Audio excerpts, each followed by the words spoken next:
The wisest person I ever met in my life, a third grade dropout, who taught me to combine knowledge and wisdom to make an impact, was my father. A simple cook. Wisest man I ever met in my life. Just a simple cook. Left school in the third grade to help out on the family farm, but just because he left school doesn't mean his education stopped. My father taught himself how to read, taught himself how to write. He literally challenged himself to be the best that he could all the days of his life. I have 4 degrees. My brother is a judge. We're not the smartest ones in our family. It's a third grade dropout daddy. A third grade dropout daddy who was quoting Michelangelo, saying to us, boys, I won't have a problem if you aim high and miss, but I'm going to have a real issue if you aim low and hit. Son, you'd rather be an hour early than a minute late. Excellence, I want to share 2 things with you. Aristotle said you are what you repeatedly do. Therefore, excellence ought to be a habit, not an act.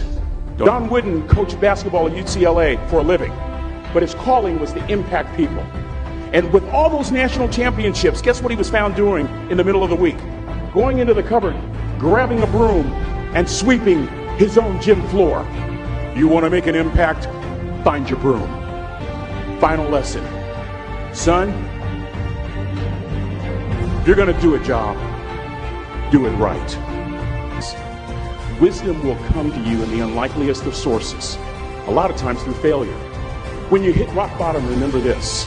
While you're struggling, rock bottom can also be a great foundation on which to build and on which to grow.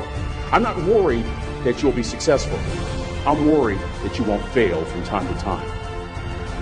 Person that gets up off the canvas and keeps growing, that's the person that will continue to grow their influence. At this point, let me introduce you to someone. I met the finest woman I'd ever met in my life. Find out her name is Trina Williams from Lompoc, California. And I decided I would ask her for her phone number. Trina was the first one. Trina was the only woman in college who gave me her real telephone number. The next day we walked to Baskin & Robbins ice cream parlor.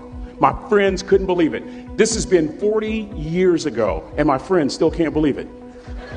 We go on a second date, and a third date, and a fourth date. My father meets her.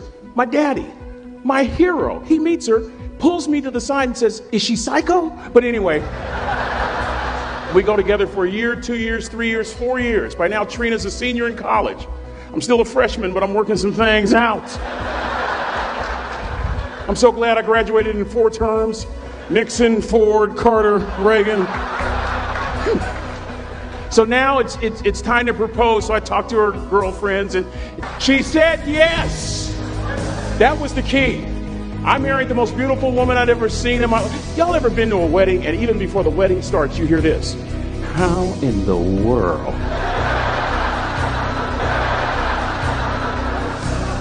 And it was coming from my side of the family.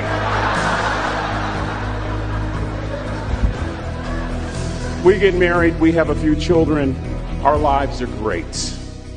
One day, Trina finds a lump in her left breast. Breast cancer. 6 years after that diagnosis, me and my 2 little boys walked up to Mommy's casket. And for 2 years, my heart didn't beat. If it wasn't for my faith in God, I wouldn't be standing here today. If it wasn't for those 2 little boys, there'd have been no reason for which to go on.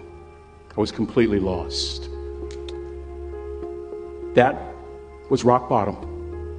You know what sustained me? The wisdom of a third grade dropout. The wisdom of a simple cook. We're at the casket. I'd never seen my dad cry. But this time I saw my dad cry. That was his daughter. Trina was his daughter, not his daughter-in-law. And I'm right behind my father, about to see her for the last time on this earth. And my father shared 3 words with me that changed my life right there at the casket. It would be the last lesson he would ever teach me. He said, son, just stand. You keep standing. No matter what, you don't give up.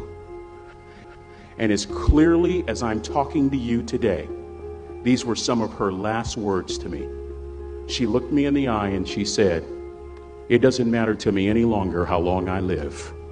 What matters to me most is how I live. I ask y'all one question, a question that I was asked all my life by a third grade dropout.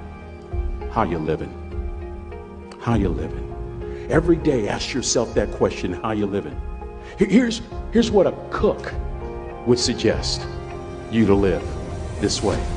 That you would not judge, that you would show up early, that you'd be kind, that you'd make sure that that servant's towel is huge and used, that if you're going to do something, you do it the right way. That cook would tell you this, that it's never wrong to do the right thing, that how you do anything is how you do everything. And in that way, you will grow your influence to make an impact. In that way, you will honor all those who have gone before you, who have invested in you. Look in those unlikeliest places for wisdom.